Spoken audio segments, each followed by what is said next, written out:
श्री सिद्धांत सरस्वती विजयते गौरीय गोष्ठीपति वंदे गुरुपद्वंदं भक्तबिंदुसमन्वितं श्रीचैतन्य प्रभुं वंदे नित्यानन्दसहोदितं श्रीनन्दनन्दनं वन्दे राधिका चरणोदयं गोपीजनसमायुक्तं बिन्दावनं मनोहरं वाञ्छाकल्पतरुश्च कृपासिन्धुव्यवच पतितानं पावनेभ्यो वैष्णवेभ्यो नमो नमः। मूकं करोति वाचालं पङ्गुं लङ्घयतिगिरिं यत्किपातमहं वन्दे परमानन्दमाधवं। वृन्दावै तुलसीदेव वै पिया वै केशवस्य च कृष्णभक्तिपदे देवी सत्त्ववत्त्वयि नमो नमः। नारायण नमस्कृत्य नरं चैव नरोत्तमं देवीं सरस्वतीं व्यासं ततो जयो मुदीरये। संकीर्तने कृष्ण कथोपदेश गौरीयपत्रस्य प्रकाशने च सदानुरक्त गुरुभक्तियुक्तो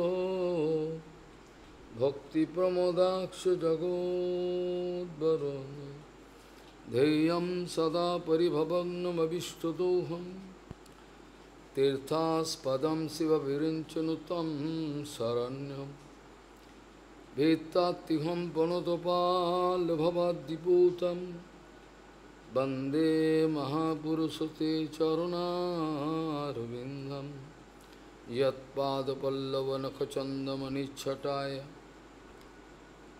विस्फुरजित किमपि गपवधू स्वदर्शि पूर्णानुरागरससागरसारमूर्तिः साराधिका मयि कदा कृपां करोतु। श्रीकृष्ण चैतन्य प्रभु नित्यानंद श्री अद्वैत गदाधर शिवासादि गौरभक्तवृंद। श्रीकृष्ण चैतन्य प्रभु नित्यानंद श्री अद्वैत गदाधर शिवासादि गौरभक्तवृंद। हरे कृष्ण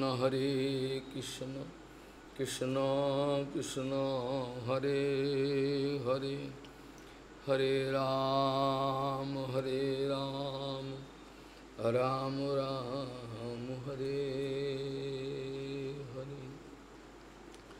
आजानुलंबित भुजौ कनकाबदातु संकीर्तनैकपितरो कमलायुताक्षो विश्वाम्बरो द्विजवरो जुगधर्मपालो वन्दे जगत्प्रियकरो करुणावतारो।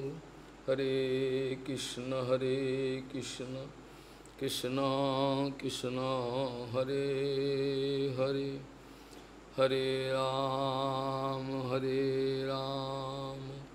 राम राम हरे हरे। नमामि गंगे तव पादपङ्कजं सुरासुरैर्वन्दितो दिव्यरूपं भुक्तिं च मुक्तिं च ददासि नित्यं भावानुरूपेण सदा नराणां। गङ्गातरङ्गरमणीयजटाकलापं गौरी निरन्तरविभूषी त्ववामभागं नारायणो प्रियमनङ्गमदापहारं वाराणसीपुरपति भजवीशनाथं। वागीशजुष्वदने लक्ष्मीर्यस्य च वक्षसि यस्यास्ति हृदये संवित् त्वं नृसिंहमहं भजे। हरे कृष्ण कृष्ण कृष्ण हरे हरे हरे राम राम राम हरे विद्यते हृदयग्रन्थि छिद्यन्ते सर्वसंशय क्षीयन्ते स्वकर्माणि दृष्टनेवात्मनीश्वरे विद्यते हृदयग्रन्थि छिद्यन्ते सर्वसंशय क्षीयन्ते स्वकर्माणि दृष्टनेवात्मनीश्वरे।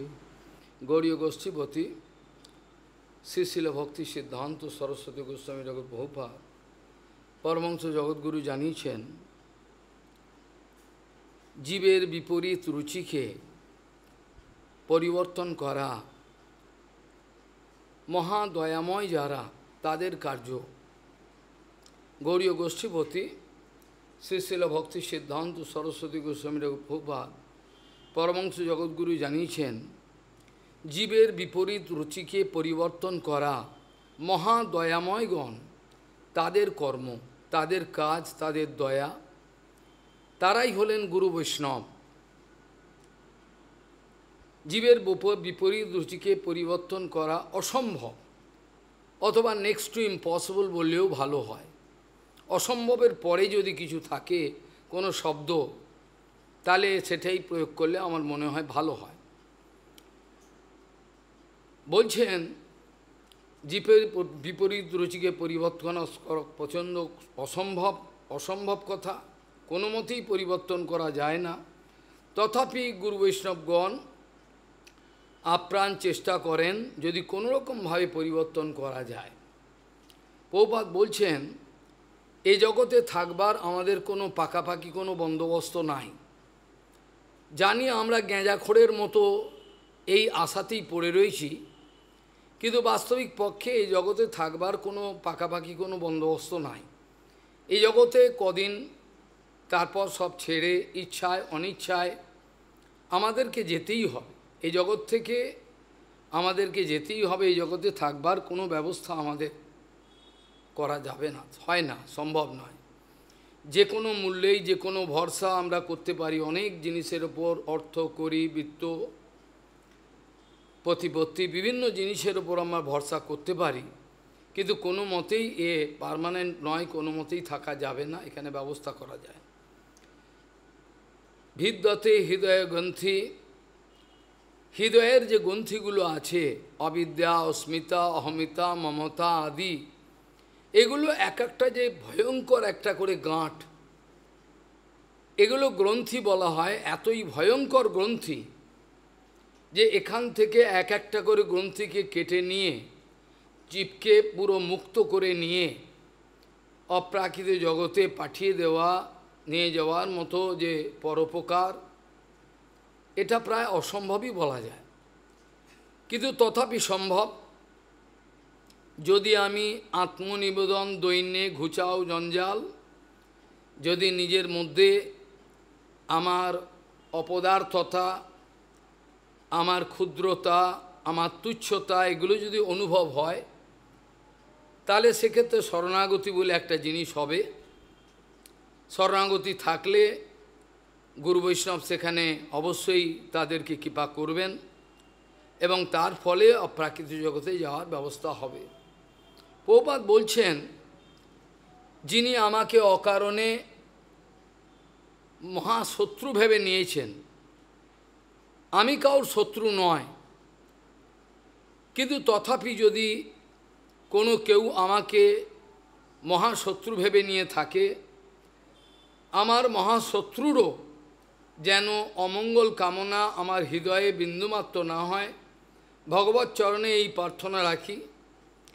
যারা আমার অমঙ্গল, আমার সর্বনাশের চিন্তা করছেন, কিভাবে ওনাকে ক্ষতি করা যায়, তাদেরও অমঙ্গল কামনা যেন আমার হৃদয়েতে বিন্দুমাত্র না উদিত হয়, এটা ভগবৎ চরণে কাতর প্রার্থনা রইল।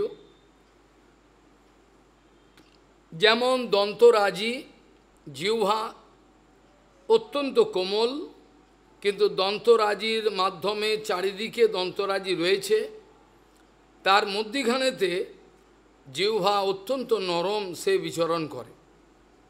ঠিক সেই রকম সাধুগণের চারিপার্শ্বে অকারণে শত্রু হয়ে যায়, এর কোনো কারণ নেই। সাধুগণ কাউ শত্রু নয়, ওরা কাউরই কোনো প্রাণীর কোনো ক্ষতি করে না, কোনো জীবের কোনো ক্ষতি করতে পারে না, তথাপি তাদেরকে অকারণেই শত্রু মনে করে নেয়।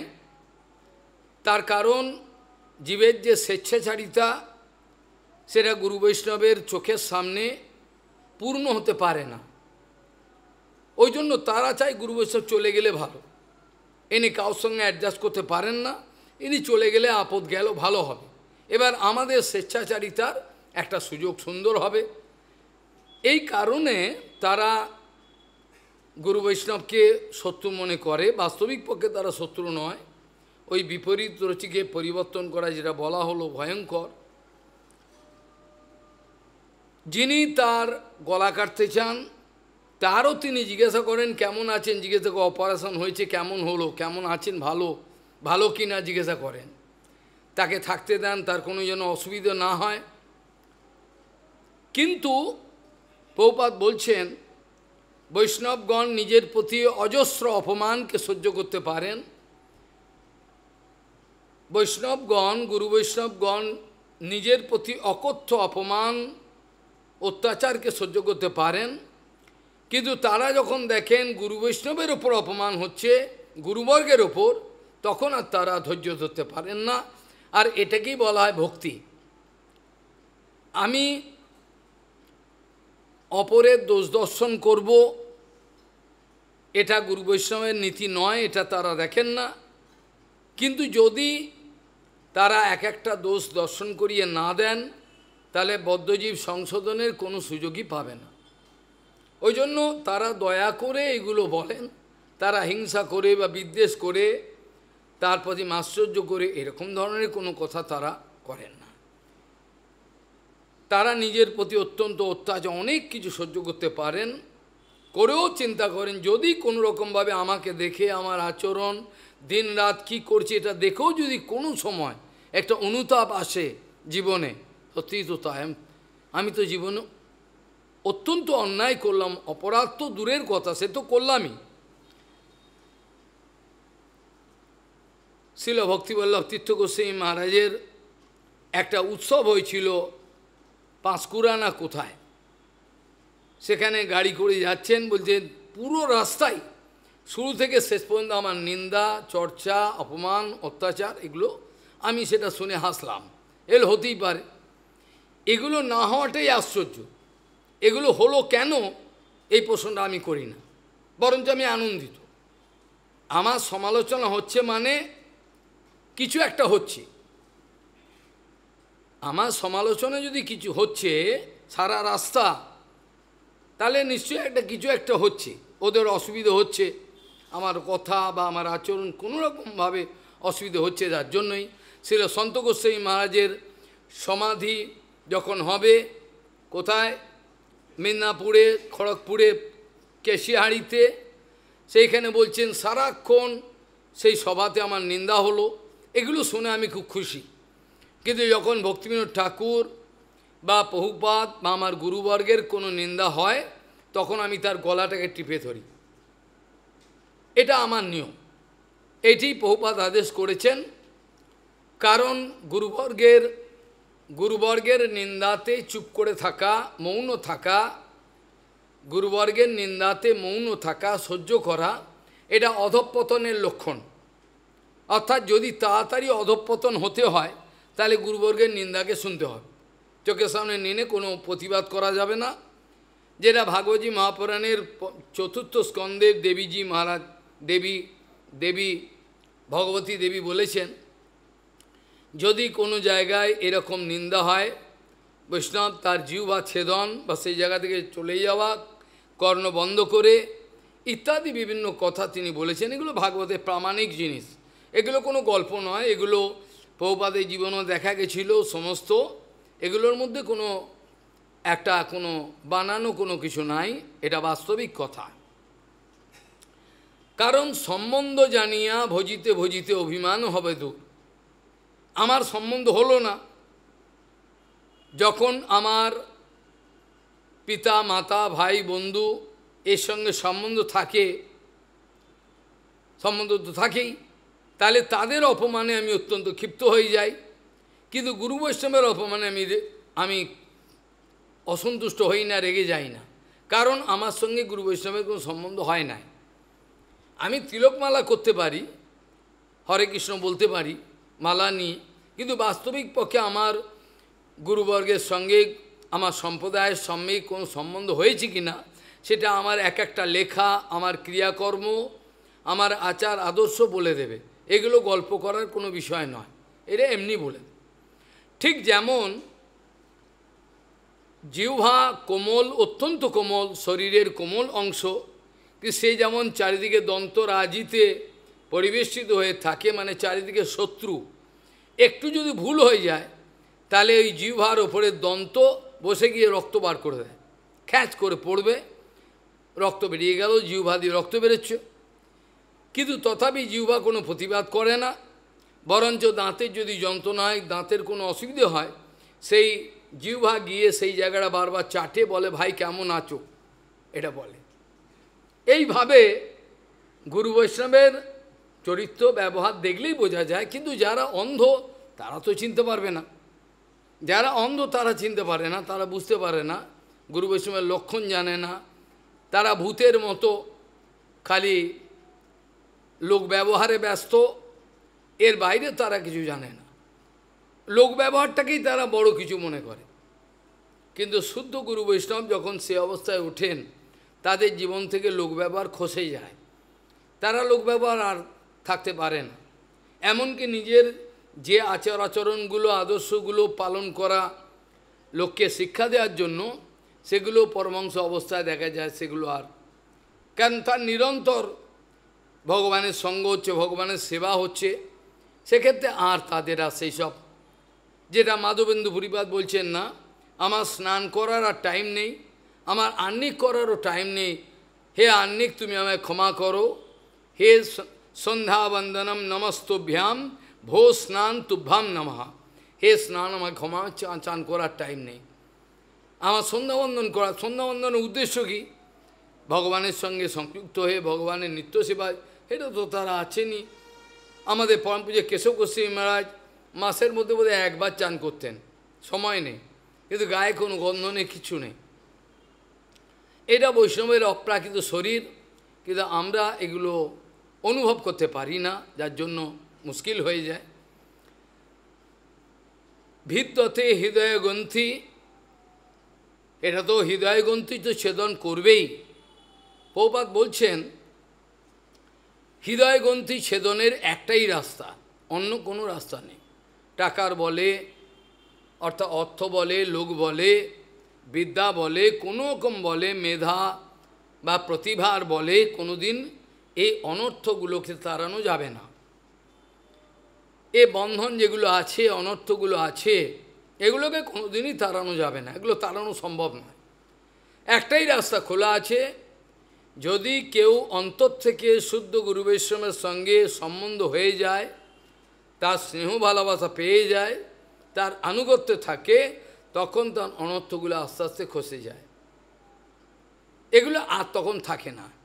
আর অনর্থ অপগমে, অনর্থ যখন চলে যায়, তারপরে বাস্তবিক ভজন শুরু হবে না হবে এটা প্রশ্ন তখন আসে। অনর্থগ্রস্ত অবস্থায় হরিভজন হয়, এটা গেঁজাখড়ি কথা। অনর্থগ্রস্ত অবস্থা আমার অনর্থতে পরিপূর্ণ রয়েছে, অথচ হরিভজন হচ্ছে, এটা হয় না। হরিভজনের আভাস হতে পারে, কিন্তু হরিভজন একমাত্র অনর্থ না গেলে পরে হরিভজন শুরুই হয় না। অনর্থ না গেলে পরে হরিভজন বাস্তবিক শুরুই হয় না। ভিদ্যতে হৃদয়গ্রন্থি, এই হৃদয়গ্রন্থিগুলো আস্তে আস্তে কেটে দেবে, যেটা আমরা ভাগবতজি মহাপুরাণের মহিমা কীর্তনে দেখতে পাই। সেখানে আমাদের এই কি বলে ধন্দুকারীকে, সে আমাদের মহাপুরুষ তার মধ্যে গোকর্ণজি মহারাজ ভাগবত কথা বললেন, তো সূর্যদেবকে প্রার্থনা করলেন, তিনি কানে বলে দিলেন, আর এর কোনো অন্য পন্থা কিছু নাই। কোনো মহাভাগবত যদি ভাগবত কথা বলেন কোনো প্রেতাত্মার জন্য, সেই প্রেতাত্মা চলে যায়, কিন্তু কোনো বদ্ধদ্বীপ যদি হরিকথা বলেন তবে যাবে না। তারা যদি হরিকীর্তন করেন, হরিকথা বলেন, কোনো কিছু করেন, তবে পেতাত্মা চলে যাবে। কিন্তু বদ্ধজীব যদি করে এগুলোতেই যাবে। আমি কয়েকটা উদাহরণ দিতে পারি। যাই হোক, প্রথমে গোকর্ণজি মহারাজের ভাগবত কথা চলছে, অনেক শ্রোতা এসছেন, ধুন্ধুকারির জন্য একটা বাঁশ পুঁতে দেওয়া হয়েছে, যে বাঁশের এক একটা করে গাঁট আছে। 7 দিনের ভাগবত কথাতে এক একটা করে দিনের হরিকথা হচ্ছে, একটা করে গাঁট ফট করে ফেটে যাচ্ছেন, সেখানে প্রেতাত্মা উপরে চলে যাচ্ছে। এই করতে করতে 7 দিনের মাথায় যখন 7 নম্বর ঘাটটা বাঁশের ফেটে গেল, তখন ধুন্ধুকারী সেখান থেকে বেরোলেন, দিব্যমূর্তি, তাকে বিষ্ণুদূত এসে নিয়ে যাচ্ছেন। এরকম ধরনের কথা পাওয়া যায়, আমাদের প্রত্যক্ষ প্রমাণ আছে। আর ধুন্ধুকারীর জন্য গোকর্ণজি মহারাজ কোথায় কথা বলেছেন, সেই ভাগবত অধিবেশন, ভাগবত সেশন, কোন জায়গায় প্রথম ভাগবত সেশন হয়েছিল পরীক্ষিত মহারাজের, সেকেন্ড নৈমিষক্ষেত্র, নৈমিষারণ্যে, তৃতীয় তুঙ্গভদ্রা নদীর তীরে, ওই আমাদের গোকর্ণজি মহারাজের। এই 3টে স্পেশাল অত্যন্ত গুরুত্বপূর্ণ। এখানে দেখা যায় গোকর্ণজি মহারাজের মতো এত মহাভাগবত, তিনি তখন কথা বলছেন একবারে ডুবে গিয়ে। আর পরীক্ষিত মহারাজকে কথা শুনেছেন পরমহংস শ্রেষ্ঠ সুখদেব গোস্বামী, আর নৈমিষক্ষেত্রে সুতদেব গোস্বামী শোভন করেছিলেন। হাজার হাজার ঋষি সেখানে উপস্থিত ছিলেন, যেটাকে বলা হয় অষ্টম বৈকুণ্ঠম, অষ্টম বৈকুণ্ঠ বলা হয় নৈমিষক্ষেত্রকে। এইভাবে বিদ্যতে হৃদয়ে গ্রন্থি ছিদ্যন্তে সর্বসংশয়। শিল সন্ত গোস্বামী মহারাজ, শিল হয়গ্রীব ব্রহ্মচারী, মাধু গোস্বামী মহারাজ, বেশ কয়েকজন মিলে কোনো ঘটনাকে কেন্দ্র করে তাদেরকে, অনেক ঘটনা সেসব বলার আর সময়ও নাই, না বলাই ভালো, তারা একটা আলাদা একটা মঠ করবেন স্থির করেছিলেন। সেই মঠে ভগবানের ইচ্ছা আমার হরিকথা হয়েছে অনেকবার, এখন আর সময় নেই। মেদিনীপুরে সেইখানে একটা জমিদারের বাড়ি ছিল, সেই বাড়িটা ভূতের বাড়ি, সেখানে ভূত ঘুরে বেড়ায়, সেখানে কেউ থাকতে পারে না। পরমে মাধব গোস্বামী মা সন্তোষ তারা সব জমিদারের কাছে গেছেন, একজন বললেন জমিদারবাবুকে বললে তারা তো দিয়ে দিতে পারে, ওদের কাজে লাগে না এটা। তো গিয়ে প্রার্থনা করলেন, আমরা মন্দির করে দেখুন, এই যে জায়গাটা নিয়ে কিন্তু কিছু হলে কিন্তু আমি দায়ী নই। বললো আপনাকে কিছু করতে হবে না, আমাদেরকে বলুন, আমরা যা করা করব। যাযাবর গোস্বামী মহারাজ ছিলেন জ্যেষ্ঠ গুরু ভাই ওদের, তারা গিয়ে জমিদারের কাছ থেকে বাড়ি নিলেন, পোড়ো বাড়ি, সেখানে আমি ছিলাম। সেখানে দেখা গেল ওরা যখন সব পরিষ্কার করলেন, ডালপালা সব চারিদিকে নোংরা হয়ে রয়েছে, করে একটা ঘর ছিল, সেই ঘরটাতে মন্দিরের মতো করে বিগ্রহ আদি প্রতিষ্ঠা করবেন, আস্তে আস্তে করবেন, পয়সা লাগবে তো, তখনকার দিনে অর্থকরী কিছুই ছিল না, কোনো মতে একটু চলতো, ভগবানের ইচ্ছায় ওইটি মঙ্গলদায়ক ছিল। এখন বৈভব মানুষকে রৌরবে নিয়ে গেছে, বৈভব রৌরবে নিয়ে গেছে, যাচ্ছে, কিছু করার নেই।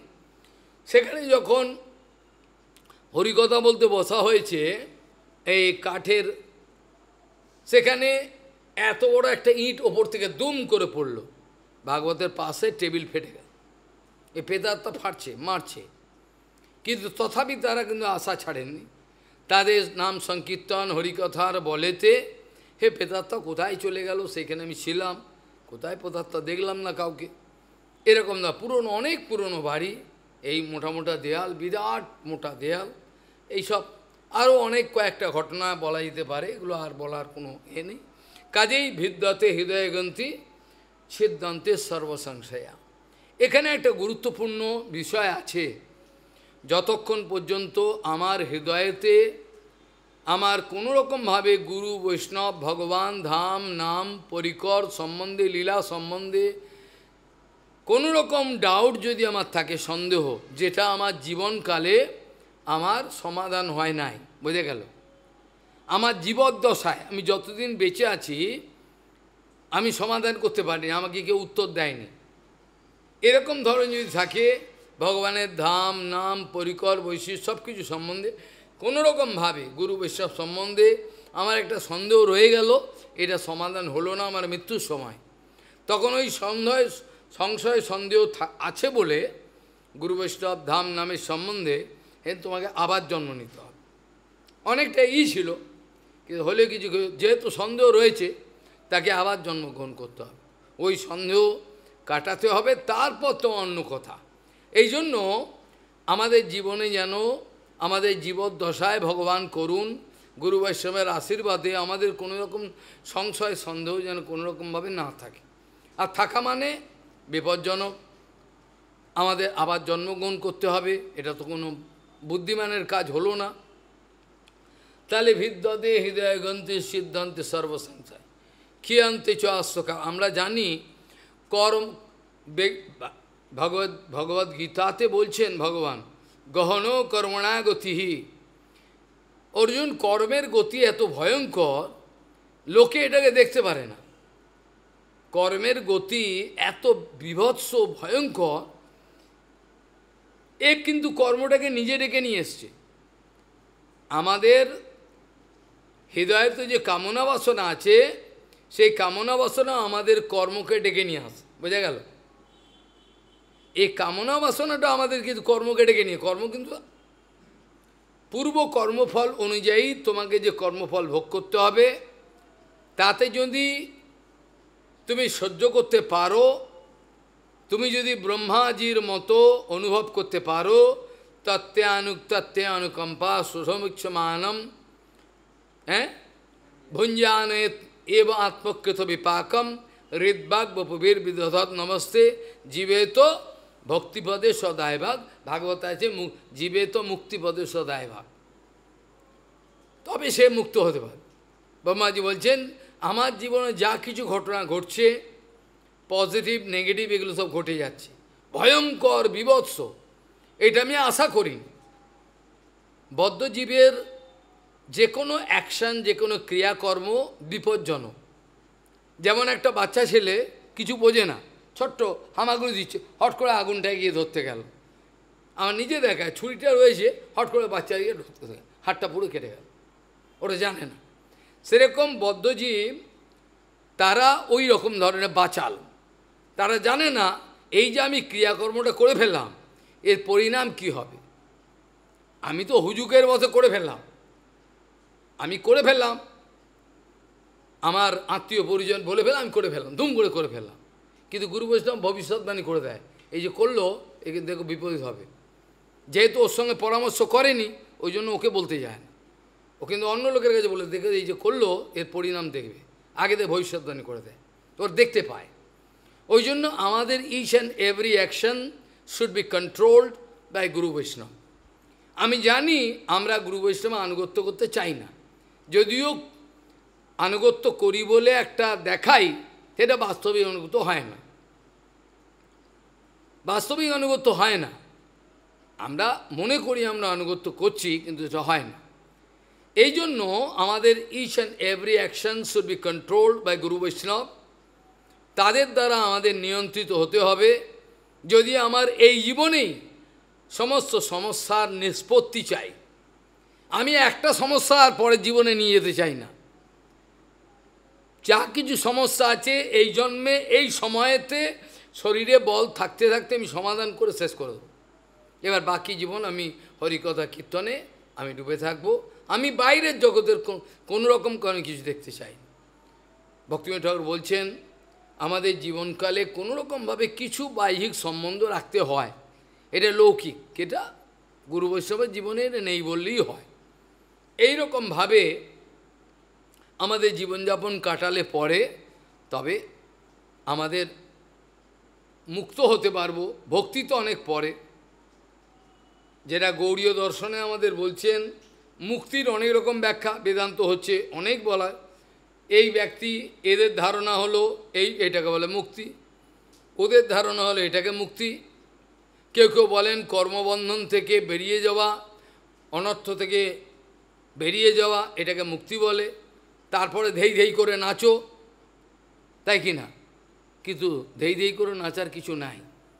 কারণ তুমি যে বিষয় থেকে বেরোলে, তুমি যে মুক্ত হলে, ত্রিগুণের বাইরে চলে যাওয়ার একটা ব্যবস্থা তোমার হলো, then after that what is your plan? এটা হচ্ছে মেন। তুমি মুক্ত হলে ভালো কথা, তুমি ত্রিগুণের থেকে মুক্তি পেলে, বিষয় তোমাকে আর কোনো সেরকম কোনো কিছু করছে না। কিন্তু তারপর তোমার মতলবটা কি? কি চাও তুমি? তুমি যদি তারপরে হরিভজন করতে না চাও, দেন ইউ ক্যান বিকাম মায়াবাদী। মায়াবাদী হয়ে যাবে। আর কি? মায়াবাদী তো বিষয় থেকে বেরিয়ে যায়। তারপর কী হয়? আরুজ্য কৃচ্ছেন পরম পদম ততঃ পততি অধ অনাদৃত যুষ্মৎ অঙ্গ্রয়। ভগবান আপনার চরণোদ্বয়কে অবজ্ঞা করার জন্য, হে ভগবান, আপনার চরণোদ্বয়কে অবজ্ঞা করার জন্য, নিত্য তারা মানে না বলে, আপনার চরণোদ্বয় যে নিত্য এটা মানে না, তারা মানে না। নিতাই চরণ সত্য তাহারও সেবক নিত্য, নিতাই চরণ সদা করো আস, এরা মানে না। এই জন্য কী হয়? আরুজ্য কৃচ্ছে না, অনেক কষ্ট করে ওপরে ওঠে আবার পড়ে যায়। কারণ ভগবত ভক্তি হচ্ছে একমাত্র সলিউশন। ভগবান বলছেন গহন কর্মণা গতি। কর্মের গতিটা যদি তোমাদের যদি চোখ থাকতো, আমরা এই দুটো চোখ আছে আমাদের, এই রক্ত মাংসের দুটো চোখ, বড় বড় ভূতের মতো দেখছি কে কোথায় যাচ্ছে, কি করছে, কে কত সুন্দর, কে কত, এগুলো ভূতের মতো দুটো চোখ আছে আমাদের। এই দুটো চোখ যদি ভগবান গেলে দেয়, তারপর যদি তৃতীয় একটা চোখ খোলে, তারপর সুবিধা হবে। এই দুটো চোখ সুবিধা হবে। খালি চোখ দিয়ে এরম দেখব কোথায় কি আছে, বুঝে গেল? এই দুটো চোখ ভূতের মতো চোখ, টুনি লাইট জ্বলে সেরকম, কিছু লাভ হবে না, এটা দিয়ে হয় না। এটি সবচেয়ে অনর্থের মূল হচ্ছে এইটা। যত ইন্দ্রিয়গণ সব কিন্তু এইগুলো আমাদের অনর্থের সমস্ত কিছুর। কিন্তু কারণ জীব কি করে? জীবের যত অনর্থ আছে, যত ভোগবাসনা আছে, মায়াদেবীর চক্করে পড়ে সবই তো। কিন্তু এই ফলগুলো ভোগ করবে কি করে? জীবাত্মা তো ভোগ করে না। জীবাত্মা ভূতের মতো, এই যে ভূতের পাল্লায় পড়েছে, পিশাচি পাইলে যত মতিচ্ছন্ন হয়, মায়াবদ্ধ জীবের আছে, এইটা হয়েছে। তাহলে ভোগ তো করতে হবে তোকে ইন্দ্রিয়ের দ্বারা, তো ভোগ করতেই হবে, কারণ কর্মফল তো তা আছে। মায়াদেবী কর্মজাল বিস্তার করে দিল, আর ভোগটা কী করে করবে? বলে ইন্দ্রিয়ের দ্বারা করো, হাত দিয়ে কর্ম, চামড়া দিয়ে ভোগ, চোখ দিয়ে, কান দিয়ে, নাক দিয়ে, জিউ দিয়ে ভোগ করতে থাকো, আবার বন্ধনে পড়ো। এর বাইরে তো যেতে পারবে না, এর বাইরে যাওয়ার কোনো ক্ষমতা নেই, এর বাইরে যাওয়ার কারোর কোনো ক্ষমতা নেই, যেতে পারবে না। একমাত্র যদি কোনো সেরকম মহা শক্তিশালী কোনো গুরুর পাল্লায় পড়ে, ভেজাল গুরুর পাল্লায় পড়ে তারা উদ্ধার করতে পারবে না, তারা পারবে না। আবার সদ্গুরু পেলাম, আমি অসৎ, তাহলেও হবে না। সদ্গুরু পেলাম হয়তো, কিন্তু আমি অসৎ, তাহলেও হবে না। আবার গুরু অসৎ, গুরু অসৎ হলে আমি সৎ হতে পারে না। কেন? বলরাম এত বোকা নয়, বলরাম দেখে শুনেই পাঠিয়ে দেয়, এটা তোর গুরু। ভগবান বুঝেই পাঠায় যে একে এর কাছে পাঠাতে হবে, গুরু নির্ধারিত থাকে, ভগবান পাঠিয়ে দেয়, এটা পাঠিয়ে দেন। কাজেই প্রশ্ন হলো এই, কর্মের গতি ভয়ঙ্কর। যদি কোনো জীবকে যদি কেউ কোনো সাধু তার কর্মফলটাকে দেখাতে পারে সিনেমার মতো, যেমন ছবি দেখতে পারে, দেখাতে পারে, তখন সে আঁতকে উঠবে, এইগুলো হবে আমার জীবনে। হ্যাঁ, এগুলো হবে তোর জীবনে, এগুলো হবে আমার জীবনে। হ্যাঁ, এগুলো যদি আগে থেকে দেখিয়ে দেয়। এমনকি আমাদের প্রভুপাদ একজন জিজ্ঞাসা করেছিলেন, প্রভুপাদ তখন কম বয়স ছিল, বাচ্চা, তাকে বলছিলেন, আচ্ছা তুমি তো খুব গুনতে পারো, আচ্ছা আমি কবে মরবো বলতে পারো? বললো হ্যাঁ। আচ্ছা আপনার জন্মতিথি কি বলুন আমাকে। বলে প্রভুপাদ অ্যাকিউরেট ক্যালকুলেশন, অমুক বছরের অমুক সময়ে অমুক দিনে এত বেজে এত সেকেন্ডে আপনি মরবেন। তাই হয়েছিল। কিন্তু এই কথা যখন ভক্তিবিনোদ ঠাকুর জানতে পেরেছিলেন, তখন ছোট বিমলা প্রসাদকে, বাচ্চাটাকে বকেছিলেন, খবরদার এগুলো করবে না। কেন তুমি বললে ওকে? বলে উনি আমাকে জিজ্ঞাসা করলে বলবে না, তাহলে ওর কর্মফলটা ভোগটা হবে না, তাহলে আবার বিপদ হয়ে যাবে ওর। ওর এই জন্মেই যদি কর্মবলটা যত কষ্ট ভোগ করে নেয়, আর যদি কোনো তার গুরু বৈষ্ণবের সঙ্গ হয়, তাহলে তো এই জন্মে বেরিয়ে যাবে। শুদ্ধ গুরু বৈষ্ণবের সঙ্গ হলে একটা জন্ম, এই জন্মেই সব যথেষ্ট, পার করে দেবে। কিন্তু অসৎগুরুর পাল্লায় পড়লে হবে না, এগুলো হবে না। কাজেই কাউকে যদি তার কর্মের গতিটা, এই যে আফ্রিকার ভয়ঙ্কর জঙ্গল, টিউনিশিয়ার জঙ্গল ভয়ঙ্কর, কিংবা আমাজনের যে জঙ্গল, সেই জঙ্গলে সূর্যের আলো কোনো দিন পড়ে নাই, এত ভয়ঙ্কর ঘোর অন্ধকার, চোখটাকে কত কিছু দেখা যাবে, নিজে আঙুল দেখায়। আমি নিজে দেখেছি ব্রজমণ্ডল পরীক্ষার সময়, আটকে গেছি কোথায়, ছোটো ভান্না, এই সরি ছোটো বাঠান, ছোটে বাঠান, বড়ে বাঠান পেরিয়ে ছোটো বাঠান, যেখানে ভগবানের লীলা সমস্ত, হাতির পায়ের চিহ্ন, বাঘের সব চিহ্নগুলো রয়েছে, কৃষ্ণের পায়ের চিহ্ন সব রয়েছে, চরণ পাহাড়ি আছে সমস্ত। সেখানে আর যাওয়ার কোনো সময় নেই। রাত্রে এত অন্ধকার, একটা মাছের মাচার ওপর, চারিদিকে শেয়াল, চারিদিকে ভয়ঙ্কর সাপ, তার মধ্যে রয়েছে, নিজের আঙুলটাকে দেখা যাচ্ছে না, এত ঘোর অন্ধকার। তাহলে পূর্ণ বিশ্বাসের সঙ্গে আমাকে থাকতে হয়েছে।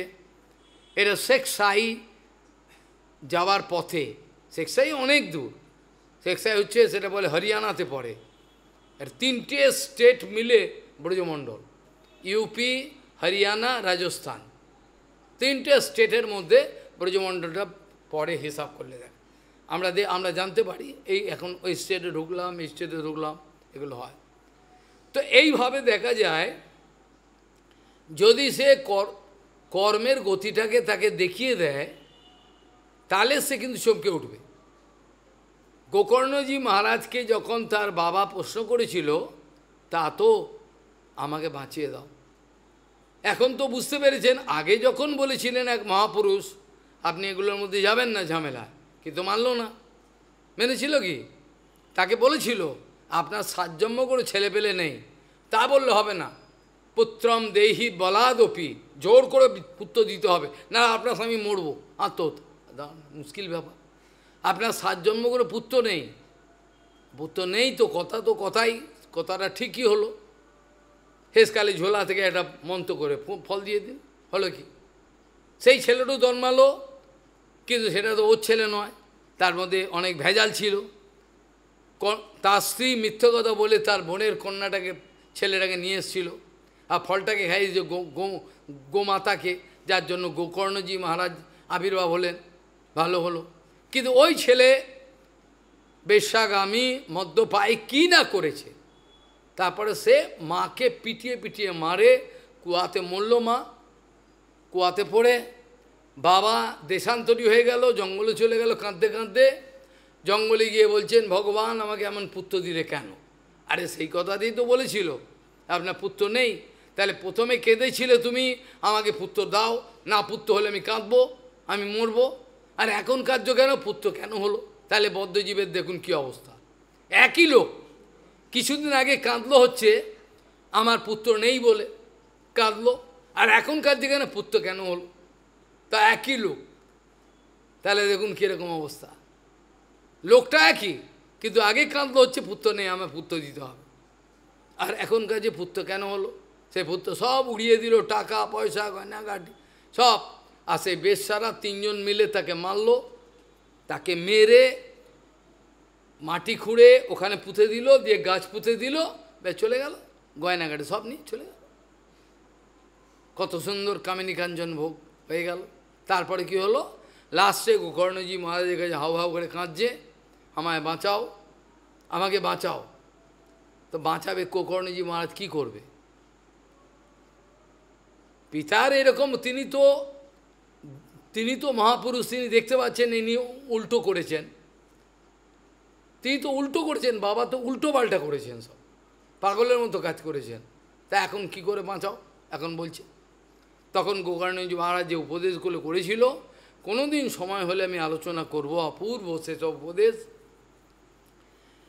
আপনি স্ত্রী পুত্র আদিতে মমতা এগুলো ছেড়ে দিন, এগুলো ছেড়ে দিয়ে আপনি নিশ্চিন্তে হরিনাম ভজন করুন, হরিভজন করুন, তাহলে আপনার মুক্তি হবে।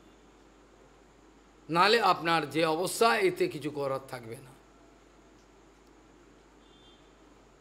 এখানে আমরা দেখতে পাচ্ছি যে কর্মের গতিটা কর্মের গতি আমাদের বন্ধনের মধ্যে ফেলে দেয়। আমি যদি কর্মের গতির বাইরে যেতে পারি, তার তো কোনো বন্ধন হবে। কর্মজাল ছিন্ন করে, এই জন্য জৈব ধর্মতেও বলা আছে, অন্য অন্য জায়গায় আমি অনেক আলোচনা করেছি, যদিও অনাদি কর্ম ফলে পরিভবার নবজলে তরিবারে না দেখি উপায়। এটা ঠিকই কথা, ভক্তিময় ঠাকুর লিখেছি, অনাদি কর্ম ফলে পরিভবার নবজলে তরিবারে না দেখি উপায়। এটা ঠিকই, কিন্তু কর্ম অনাদি হলেও, অনাদি কর্ম কিন্তু হলেও কর্মকে কিন্তু কাটা যায়, কর্ম কিন্তু শেষ করা যায়। কর্ম অনাদি কথাটা ঠিক, জীব কবে থেকে অনন্তকাল ধরে ভুগছে। এরা তো চোখ নেই, এই দুটো চোখ দিয়ে গু মুত মেয়ে ছেলে বেটা ছেলে দেখা যায়, কিন্তু যারা মহাপুরুষ তাদের তো একটা তৃতীয় চক্ষু থাকে, তার থার্ড আইতে সব দেখতে পায়, ভূত ভবিষ্যৎ সব দেখে। এ কী হতে পারে, সব বুঝতে পারে।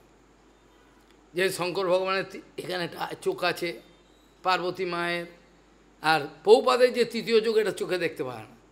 কোথায় তো তৃতীয় চোখ ছিল না, ওরা বোঝেন। এই তৃতীয় চোখ তো মানে হলো এটা থার্ড আই, এইটি হলো বাস্তবিক চক্ষু।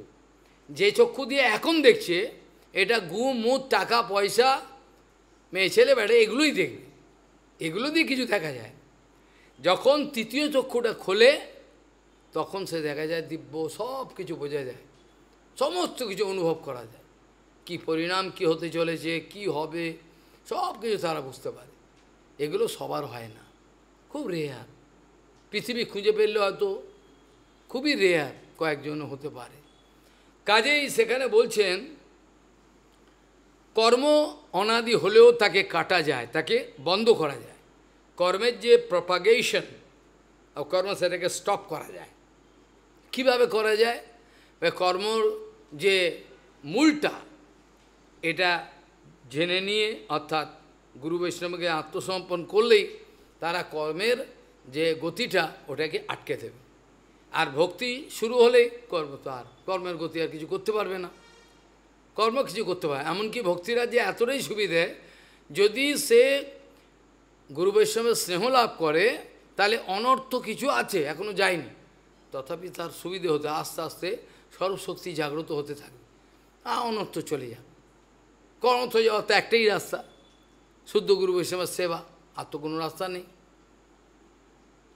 তাই তো কীর্তনে কি বলি, কীর্তন তো তাই বলে, একমাত্র শুদ্ধ গুরু বৈষ্ণবের সেবা ছাড়া, আর গুরু বৈষ্ণবের সেবা ছাড়া কোনো রাস্তা। কীর্তনে তো বারবার বলছে, এরা রোজই কীর্তন করে কিন্তু অনুভব করতে পারে। তাহলে সেখানে বলছেন গহন কর্মণা গতি, জঙ্গল, গভীর জঙ্গলের মতো কর্মের গতি।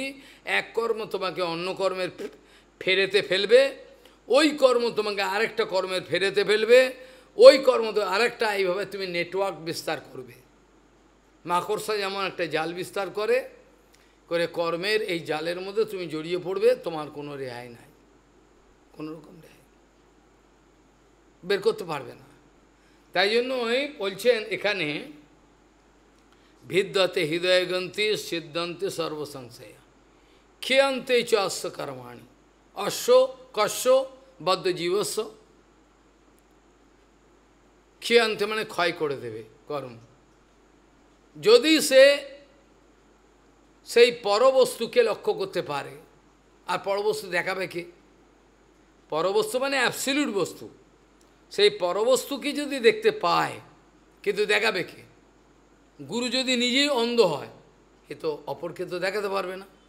নিজে যদি চক্ষুষ্মান হয়, যেটা প্রহ্লাদ মহারাজ বলছেন, অন্ধা যথান্ধৈর উপনীয়মানম তেয়পি সুচতন্তম উরুদাম নিবদ্ধ। সে যদি নিজেই অন্ধ হয়, খালি লাভ পূজা প্রতিষ্ঠা, সে তো অপর কাউকে নিজেকেই বাঁচাতে পারবে না। নিজেকে বাঁচাতে পারবে না, অপরকে কী করে বাঁচাবে? হবে না। সেই জন্য সেখানে বলছেন ক্ষিয়ন্তে চ কর্মাণি দৃষ্টনেব আত্মনীশ্বরে। সেই পরবস্তুকে যদি অনুভব করতে পারে, পরবস্তুকে যদি অনুভব করিয়ে দেয় গুরু বৈষ্ণব কৃপা করে, নিজের বলে হবে না, নিজ চেষ্টা বল প্রতি ভরসা ছাড়িয়া তোমার ইচ্ছায় তোমার ইচ্ছায় আসি নির্ভর করিয়া। তোমার ইচ্ছাটা কি সেটা বলো আমাকে, তোমার ইচ্ছা আমি নির্ভর করি, তুমি করলে হবে। এখানে গায়ের জোরে কিছু হবে না। গায়ের জোরে অর্থ বলে, লোক বলে, বিদ্যা বলে কোনো কিছুই সমাধান করা যাবে না। এমন একটি রাস্তা, এটা এমনই একটি রাস্তা সাধুগুরু কৃপা বিনা না দেখি উপায়। সাধুগুরু কৃপা বিনা না দেখি উপায়। আর কোনো রাস্তাই খোলা নাই, কিন্তু সেটা পেলে তো হয়। ব্রহ্মাণ্ড ভ্রমিত কোনো ভাগ্যবান জীব গুরুকৃষ্ণ প্রসাদে পায় ভক্তিলতা বীজ। এইভাবে আমরা আজকে এই শ্লোকের ব্যাখ্যায় দেখলাম। আর বিগত রবিবারের যে কথায় যে শ্লোক হয়েছিল সেখানে বলছেন যত্রোত্তম শ্লোক গুণানুবাদঃ প্রস্তুয়তে গ্রাম্য কথা বিঘাতঃ নিষেব্যমানম অনুদিনম মুমুক্ষুরমতিম সতিম যচ্ছতি বাসুদেবে। যত্র মানে যেখানে, যে স্থানে, যেমন এখন কাউর অন্য কথা বলবার কোনো স্কোপ আছে?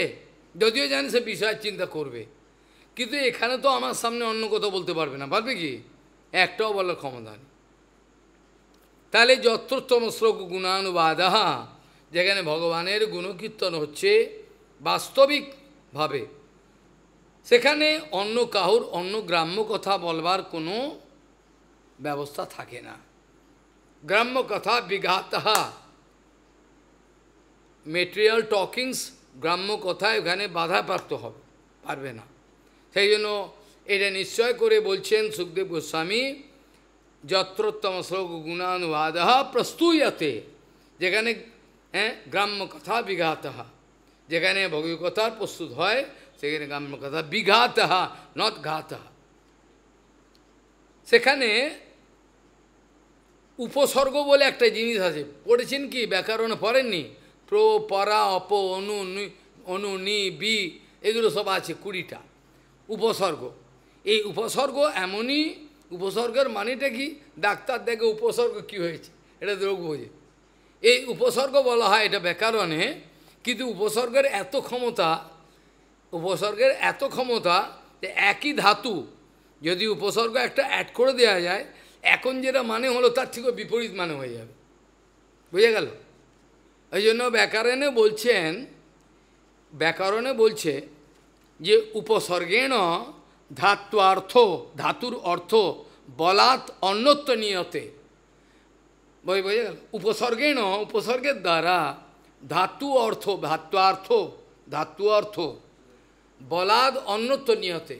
এক ধাতুর, আমি বলছি আহার খাওয়া, বিহার ভ্রমণ করা, সংহার মানে খুন করা, ব্যাস হয়ে গেল, উল্টো হয়ে গেল।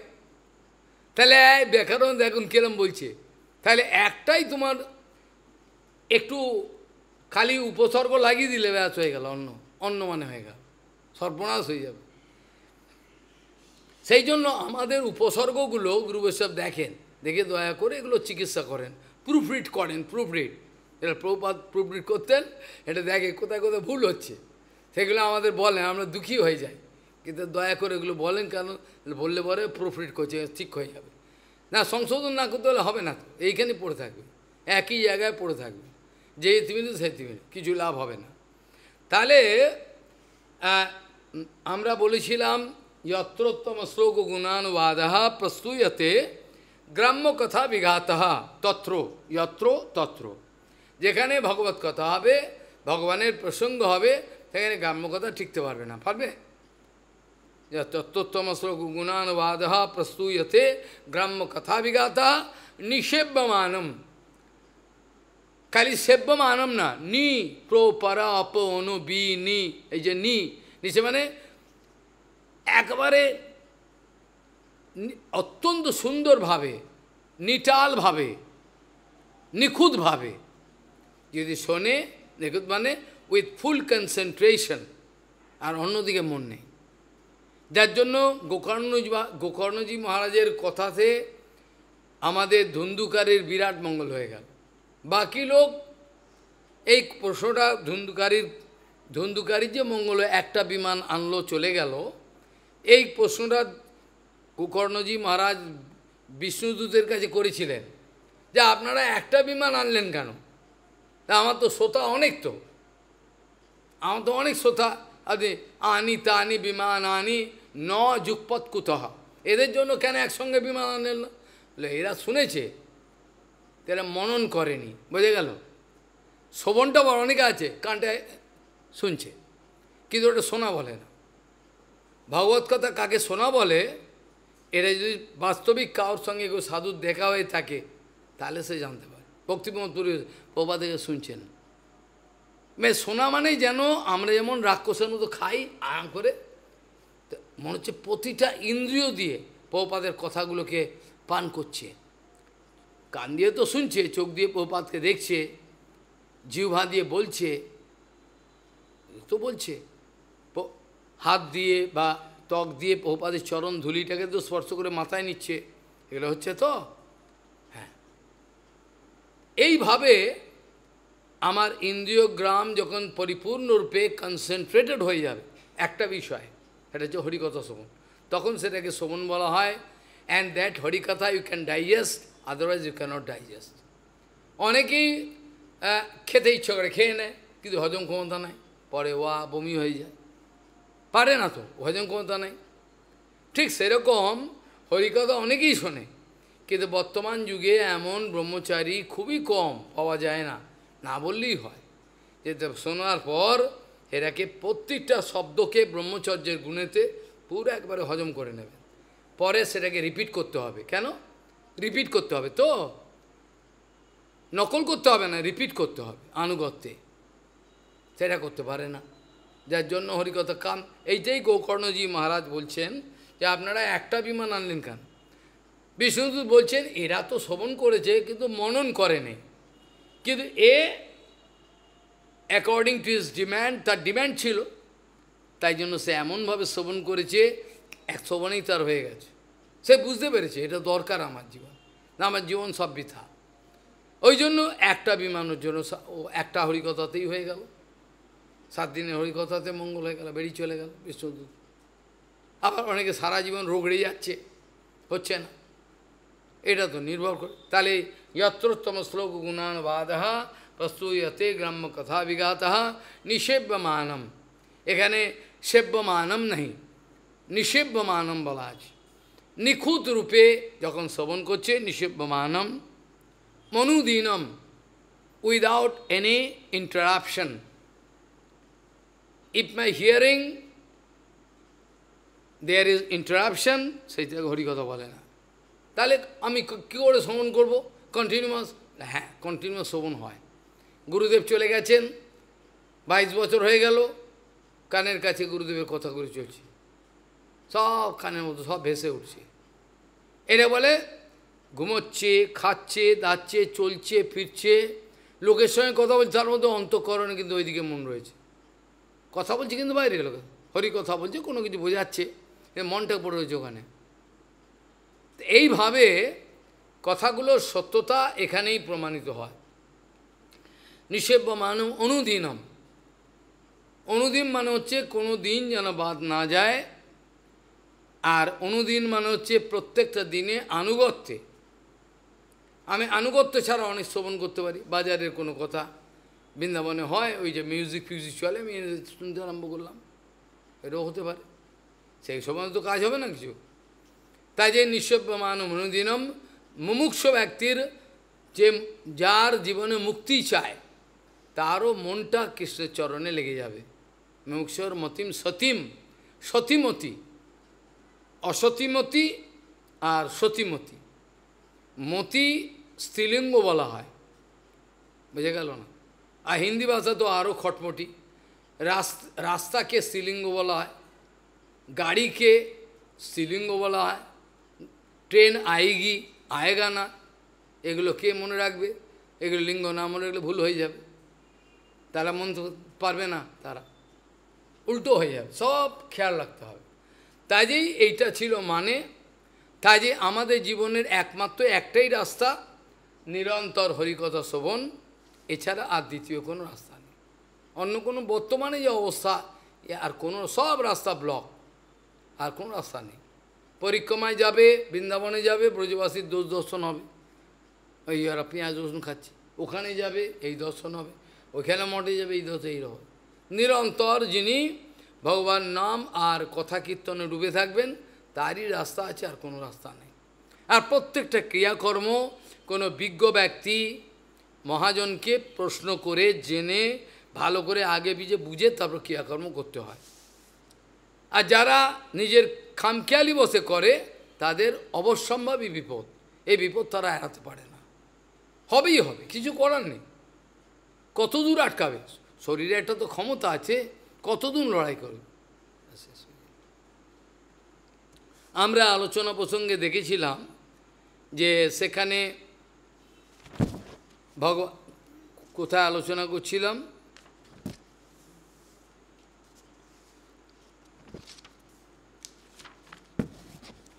বদ্ধমুক্ত ইত্যাদি এইসব আলোচনা হচ্ছিল।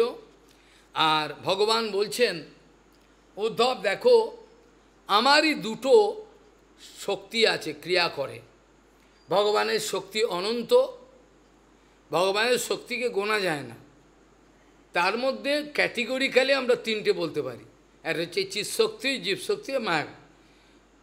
কিন্তু এক একটা শক্তির অনন্ত বিভাগ, বোঝা গেল? আপনারা স্বপ্নেও ভাবেননি এটা কি শক্তি নাকি? হ্যাঁ, এটাও শক্তি।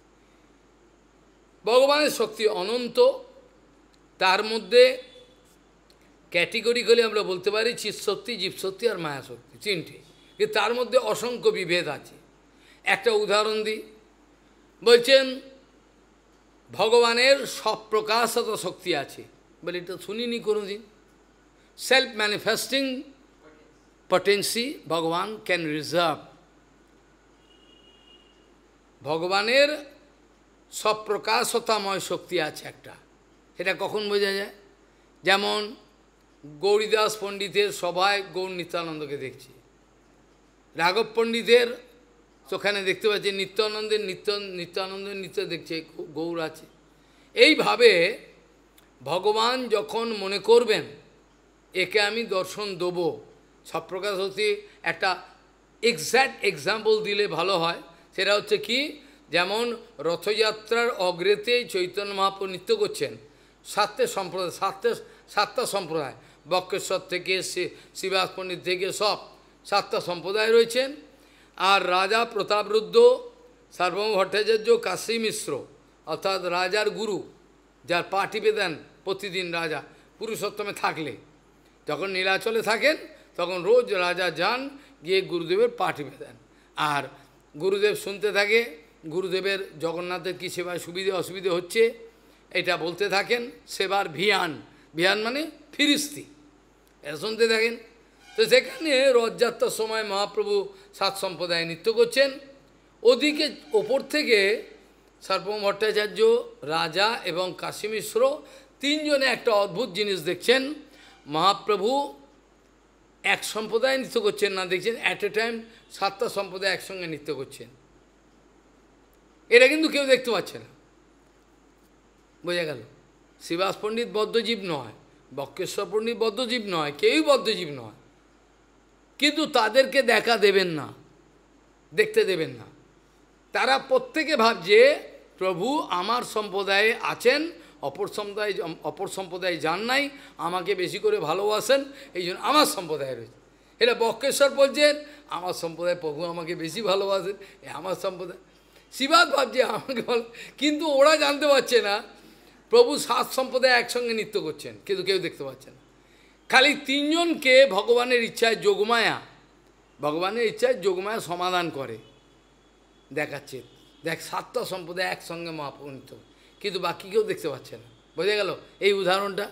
তাহলে ভগবানের self manifesting potency can work according to the desire of ভগবান। ভগবানের ইচ্ছা অনুযায়ী তার যে যোগমায়া এটা সমাধান করেন, বাকি কেউ করে না। তাহলে কোনো হরিকথার সভাতে আদৌ ভগবান আছে কি না আমরা জানতে পারব না। হয়তো এমনও তো ভগবান আছে, গুরুবর্গ আছে, কিন্তু আমরা চোখে দেখতে পাচ্ছি না। তিনি প্রকাশ করলে পরে দেখা দিলে দেখব। যেমন রাঘব চৈতন্য প্রভু যাওয়ার সময় তাকিয়ে রয়েছেন চিলেকোড়া, কি দেখছেন? আলো চারিদিকে, এ আলো দেখছেন আর কি? ওই যে পৌপাদ এসেছেন আমাকে নিতে, বলছেন রাঘব চৈতন্য প্রত্যক্ষ, যিনি দেখেছেন তার সেবা করতেন, আমাকে বলেছেন। এটা কোথায়? এটা মধু পণ্ডিতের সমাধির পাশে। ওখানে আমার অনেক ব্রত অনুষ্ঠান করেছিলাম, ভজন এগুলো সব করতে হয়েছিল, 1 মাস 1.5 মাস বিভিন্ন জায়গায়, যেমন এখানে পুরনো জায়গায় 2 বার নামযজ্ঞ আদি ভগবানের ইচ্ছায়, ভাগবত কথা নিরন্তর, এগুলো মরে যাবে, এগুলো সহ্য করতে পারবে না এত। যাই হোক, এখন ওইখানে প্রত্যক্ষ যিনি ছিলেন সামনে, তিনি বলছেন সেবক, যিনি সেবা করতেন, এই কথাটা বলাই ভালো। তিনি জিজ্ঞাসা করছেন, কি দেখছেন আপনি? বলছেন চারিদিকে আলো, চারিদিকে আলো। তারপর কি দেখছেন? এখন কি দেখছেন? আর পৌপাদ এসে গেছে আমাকে নিতে, তা কত সৌভাগ্যবান। তারপর গুরুবর্গ, তারপর চৈতন্য মহাপ্রভুকে দেখছেন, এইভাবে দেখছেন। কিন্তু সবাই তো দেখতে পায় না, পায় কি? সবাই দেখতে পায় না। অনেকে গৌরাঙ্গ মহাপ্রভু ঘুরে বেড়াচ্ছে, বাজারে যাচ্ছেন, এখানে ওখানে কি, সবাই তো দেখছে, দেখেনি? সবাইকে এটাকে দেখা বলে না, এটাকে দেখা বলে না। মহাপ্রভু তো বাজারে যেতেন, রোজই যেতেন, খোলা বাজার শ্রীধরের কাছে যেতেন, এদিক ওদিকে মার্কেটে গঙ্গা চান, সবাই তো দেখছে, কি ওটাকে দেখা বলে? তাই জানতে পেরেছিলেন ভগবান, ওইটাকে দেখা বলেন। বাস্তবিক তিনি ধরা দিলে দেখা যায়। সর্বভট্টাচার্যকে তিনি দেখা দিলেন, তাই দেখলো, তাকে দেখতে পারত? সরবুজ মূর্তি অজ্ঞান হয়ে যে পড়ে গেল কি, তখন সর্বভট্টাচার্য বলছিল, কে বলছেন? বৈরাগ্য বিদ্যা নিজ ভক্তিযোগ। বৈরাগ্যটা তোমার বিদ্যা হবে কখন? যখন তোমার বৈরাগ্যের দ্বারা গুরু বৈষ্ণব ভগবান সন্তুষ্ট হবে। তুমি যদি লোক দেখানো বৈরাগ্য করো, সেটা তোমার মৃত্যুর কারণ হয়ে দাঁড়াবে, তুমি ভক্তি পাবে না। এই জন্য ভগবান এখানে বলছেন, কালকে বলেছিলাম, আলোচনা হয়েছিল, ভগবান বলছেন উদ্ধব, শোক মোহৌ সুখম দুঃখম দেহাপত্যশ্চ মায়া স্বপ্ন যথাত্মন খ্যাতি সংস্কৃতির নতু বাস্তবিক। সংস্কৃতির নতু, কিন্তু, তু মানে কিন্তু, বাস্তবিক নয়। এগুলো সংসারের গতি, সংশ্রী, এটা বাস্তবিক নয়। কিন্তু কিন্তু এই সুখ দুঃখ এর সঙ্গে নিজেকে ইনভলভ করে নিয়ে এবার নরকে ডুবে যাচ্ছে। আমরা কিছুদিন আগে একটা আর্টিকেল লিখেছিলাম, চোরাবালিতে পা যারা রাখে, বুদ্ধিমান ব্যক্তি চোরাবালিতে পা রাখে না। এটা একটা, হ্যাঁ, কুইক স্যান্ড। কিছুদিন আগে একটা ইংরেজি আর্টিকেল বেরিয়েছিল 2 মাস আগে, a really intelligent man never put his leg on quicksand. চোরাবালিতে ডুবিয়ে যাবে। বোকা লোকেরা এগুলো করে, হয় না। সেই জন্য বলছেন দেহাত্মবুদ্ধি, অর্থাৎ দেহটাকেই আমি আমার ভেবে নিয়ে এইটাতেই জড়িয়ে পড়ে রইল, আর তার কোনো গতি নেই। ভগবান গীতাতে বলছেন, উদ্ধরেত আত্মনা আত্মনাম না আত্মন্যই অবসাদেত। নিজেকে নিজে বাঁচাবার চেষ্টা করো, নিজেকে নিজে বাঁচাও আগে। ইংরেজিতে একটা কথা আছে, God helps them those who help themself, আছে না ইংরেজিতে? তাহলে ওরাও কিছু উপলব্ধি করেছিল, ঈশ্বর তাদেরকে সাহায্য করেন যারা নিজেদেরকে বাঁচাবার চেষ্টা করেন ইন ট্রু সেন্স, কপটতা ছাড়া। তাহলে এখানে ভগবান বলছেন এগুলো কিন্তু বাস্তবিক নয়। জীবাত্মার পিশাচি পাইলে যত মতিচ্ছন্ন হয়, মায়াবদ্ধ জীবের হয় সেবক। বাস্তবিক বন্ধন এবং মুক্তি, এই দুটো প্রসঙ্গই একটা ফেক টার্ম। এগুলো প্রশ্ন আসতে পারে না। কেন? জীবের তো কোনো বন্ধনই নেই, ও তো ইচ্ছে করে বন্ধনে গেছে। জীবে বন্ধন নেই তো মুক্তির পথা কোথা থেকে আসছে? ও তো ইচ্ছে করে জড়িয়েছে। এখন ভগবান বলছেন এবার উদ্ধবকে বিদ্যা বিদ্যে মম তনু বিদ্ধি উদ্ধব শরীরিনাম। উদ্ধব, আমার বিদ্যা এবং অবিদ্যা দুটো আমি ফাংশন রেখেছি, এই জগতেই ক্রিয়া করে। একথা আমি বলেছি, এই বিদ্যার দ্বারা ভগবৎ প্রাপ্তি হয় না। এটা আমি অনেক আগে ব্যাখ্যা করেছিলাম, 1-1.5 মাস আগে। এই বিদ্যার থেকেও আমাকে বেরোতে হবে। প্রথমে কিন্তু বিদ্যা লাগবে, বিদ্যা অবিদ্যা। বিদ্যা বিদ্যে মম তনু বিদ্ধি, জেনে রেখো উদ্ধব, আমার দুটো বিদ্যা অবিদ্যা দুটো তনু, দুই স্বরূপের দ্বারা আমি জগৎকে নাচিয়ে মারছি। পুরো পুরো জগৎ নাচছে নিজের কর্মফলে। আর মোক্ষ বন্ধ করি আদ্যে মায়ায়ামে বিনির্মিতে। বলছেন এর মোক্ষ অর্থাৎ এই বন্ধন থেকে মায়ার যে জাল, মায়া যে জাল বিস্তার করেছে, এর থেকে বেরিয়ে যাওয়া কিংবা এর বন্ধনে যাওয়া, দুটোই কিন্তু এই দুটোর দ্বারা হয়। এই যে বন্ধন এবং মোক্ষ, অর্থাৎ একবার বন্ধনে নিজেকে ফেলছে আর বেরিয়ে যাচ্ছে, এটা কিন্তু আমার এই দুটোর দ্বারা হয়। একটা হচ্ছে বিদ্যা, একটা অবিদ্যা। বিদ্যা বিদ্যে মম তনু বিদ্ধি উদ্ধব শরীরিনাম বন্ধমোক্ষ করি আদ্যে মায়ায়ামে বিনির্মিতে। আমার এই মায়ার দ্বারা যে গুণ, মায়া যে গুণ সৃষ্টি করেছে, মায়া গুণ, মায়া কি করে গুণ সৃষ্টি করেছে? তো গুণটা কার? মায়ার গুণ। গুণটা কার? মায়ার গুণ। তো সতরজতম গুণ, এর দ্বারা তিনি পুরো জগৎকে জন্মায়া মহিতম জীবঃ আত্মনম ত্রিগুণাত্মকম পরো ওপি মনুতে অনর্থম কৃতঞ্চাভিপদ্যতে। এ মোহপ্রাপ্ত হয়ে রয়েছে। মোহপ্রাপ্ত হয়ে কি বলছে? ধনম দেহি জনম দেহি যশো দেহি দিশো জয়ী, এটা বলছে। আমার শত্রুকে মেরে ভালো, টাকা দাও, পয়সা দাও, মায়েকে বিকিরি ভাব চেয়ে যাচ্ছে। আর বৈষ্ণবরা কি বলেন? সব নিয়ে নাও, নিয়ে নাও, সব নিয়ে নাও। এমনকি আমার কৌপিনটাও নিয়ে চলে যেত, এটা তোমায় দিয়ে দিলাম। এটা হচ্ছে বৈষ্ণব, বন্ধনে থাকে না। যে বন্ধনে থাকে সে আদৌ বৈষ্ণব না। কী করে হয়? হতে পারে না। বলছেন, ভগবান বলছেন যে একশৈব মমাংশস্য মম অংশস্য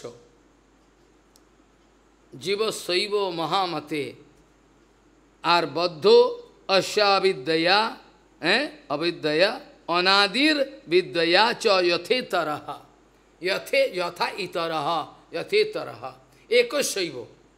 এই যে যত জীব দেখছ, এগুলো কারা? মমৈব অংশ জীব লোকে জীব ভূত সনাতন, এ সব আমার অংশ, কিন্তু জানতে পারছে না। মমৈব অংশ জীব লোকে জীবভূত সনাতন, সব অনন্ত জীব, সব ঘুরছে, গোনা যাবে না, সব ঘুরছে। আর এরা আমারই অংশ। আমার অংশ বলতে, আমার অংশ বলতে কি বুঝলেন? আমার অংশ বলতে কি বুঝতে চাও? ভগবানকে টুকরো টুকরো কেটে কেটে কেটে কেটে করেছে, এটা না। মমৈব অংশ বলতে ভগবানের শক্তির অংশ, বোঝা গেল না? ভগবানের অংশ যারা বিচার করেন তারা ভুল করেন। কারণ whereas even a dust particle from Vaikuntha Jagat is পূর্ণ বস্তু। তাহলে ভগবানের জগতে, অর্থাৎ বৈকুণ্ঠ জগতে যদি একটা ডাস্ট পার্টিকেল থাকে, ধূলিকণা, সেটাও পূর্ণ। এখানে অনন্ত এই যে জগৎ আছে, বৃহস্পতি থেকে আরম্ভ করে বুধ, বৃহস্পতি, সব শনি, যে অনন্ত ব্রহ্মাণ্ড, এই ব্রহ্মাণ্ডটাকে যদি একদিকে রাখা যায়, আর বৈকুণ্ঠ জগতে যদি একটা ধূলিকণাকে একদিকে রাখা যায়, এটা নেগেটিভ, এটা পজিটিভ, বোঝা গেল? তাহলে অনন্ত এই জড়জগৎ অনন্ত, যেটা একপাত বিভূতি, ভগবানের একপাত বিভূতি, বাকি 3 পাত অন্য জায়গায়। এই একপাত বিভূতির ভগবান বলছেন আমার কোনো অন্ত পায় না কেউ, একপাত বিভূতি আমার খালি, তাতে কেউ জানতে পারে না, অনন্ত। কি করে বদ্ধজীব এর কোনো ঠিকানা পাবে? কি করে এর ঠিকানা পাবে? কি জানতেই পারবে না কি করে। বোকার মতো খালি ঘুরছে, সময় নষ্ট করছে। এগুলো আর যদি এখান থেকে এই গ্রহের বাইরে পাঠিয়ে দেওয়া হয়, দূর থেকে দেখে পৃথিবীটা এরকম ক্ষুদ্র, এর মধ্যে কত নদী নালা পাহাড় পর্বত, তার মধ্যে আমি একটা ক্ষুদ্র পোকামাকড়, পোকামাকড়ও হবে না, সেই অ্যাকর্ডিং টু কম্পারেটিভ স্টেটমেন্ট পোকামাকড়ও হবে না, কোনো কোনো গুণাগুন্তিতে আসবে না। সেই আমার কতটা অভিমান, সেই যে আমি একটা ক্ষুদ্র আমি, তার কতটা অভিমান, তাহলে আর কি করে ভগবানকে পাবে? বোঝা গেল না কি বললাম?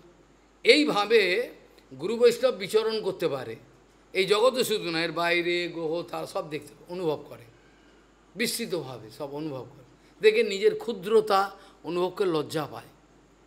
কিন্তু আমরা নির্লজ্জ, আমাদের হয় না।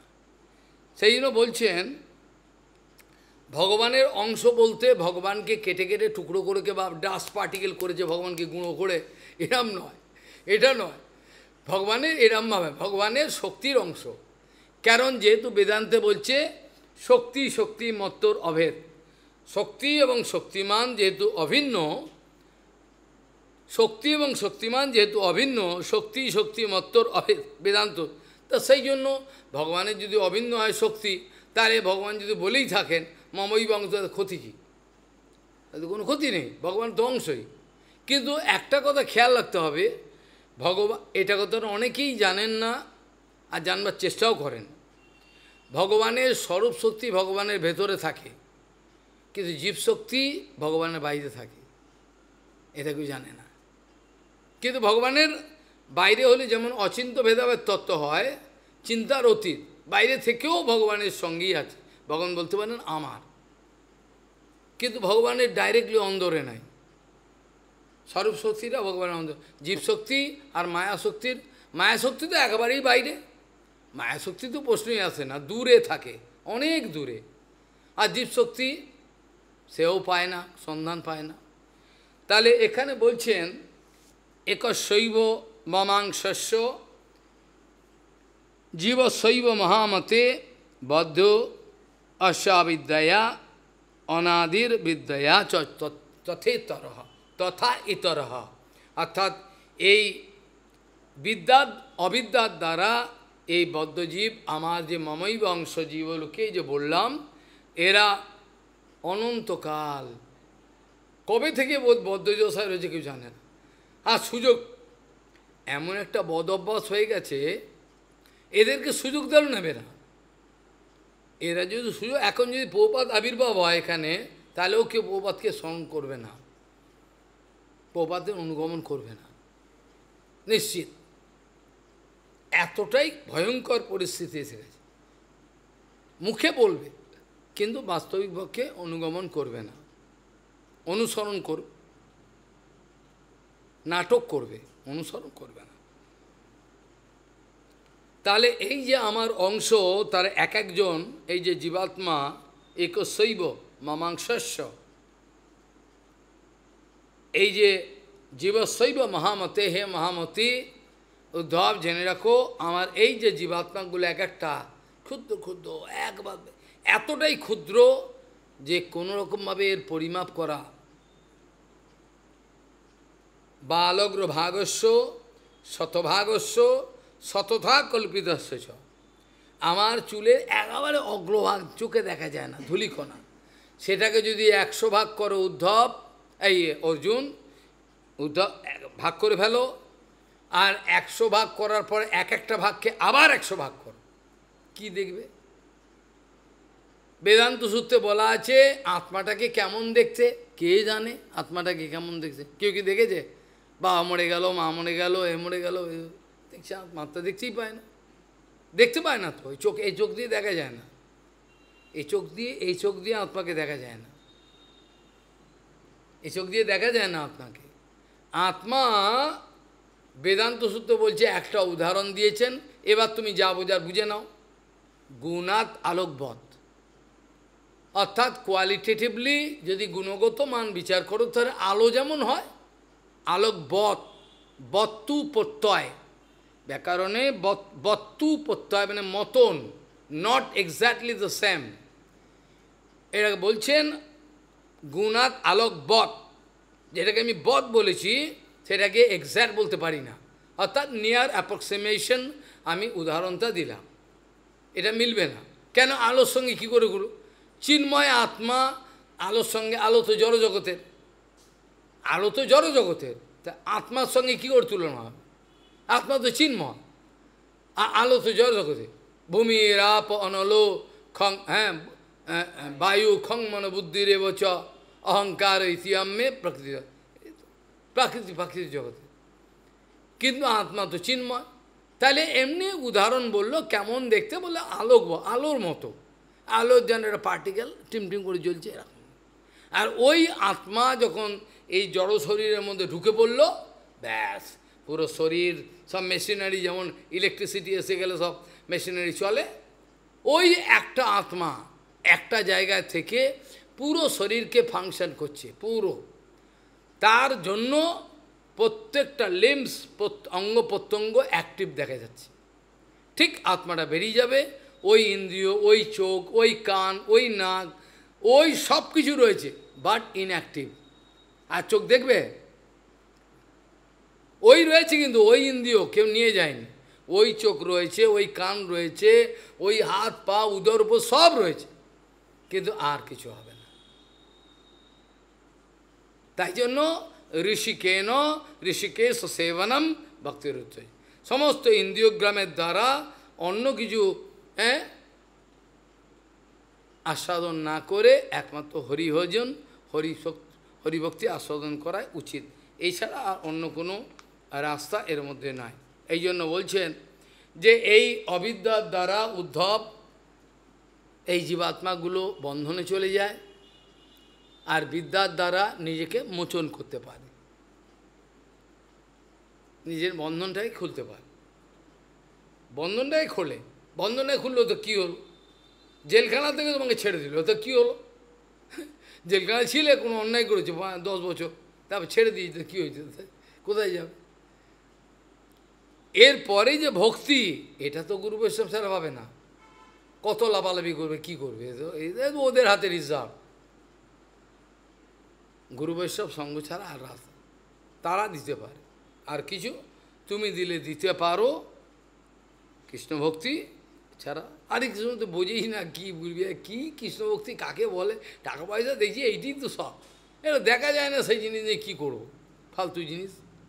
এটা হচ্ছে বর্তমানের হরিভজনের ন্যাকেড পিকচার একটা, কিছু করার নেই। যাক, আজকে এখানেই থাকবে বিশ্রাম। পরে ভগবান এবার পরের সপ্তাহে দেখি, শনিবার বোধহয় বল্লভজি মহারাজের, হ্যাঁ, আচ্ছা দেখা যাক, তার হবে আলোচনা। অথ পরে বন্ধন এবং মুখ্যের লক্ষণ আদি, তারপরে জীবাত্মা পরমাত্মা কিভাবে থাকে, সব এইসব আস্তে আস্তে আলোচনা হবে। আজ এখানেই চর্চার বিশ্রাম দেওয়া প্রয়োজন মনে করি, অনেক দূর আপনাদের যেতে হবে। ভিদ্যতে হৃদয় গ্রন্থি ছিদ্যন্তে সর্বসংখ্যা ক্ষীয়ন্তে যস্য কর্মান দৃষ্টনেবাত্মনীশ্বরে वाञ्छाकल्पतरुभ्यश्च कृपासिन्धुभ्यो पतितानां पावनेभ्यो वैष्णवेभ्यो नमो नमः।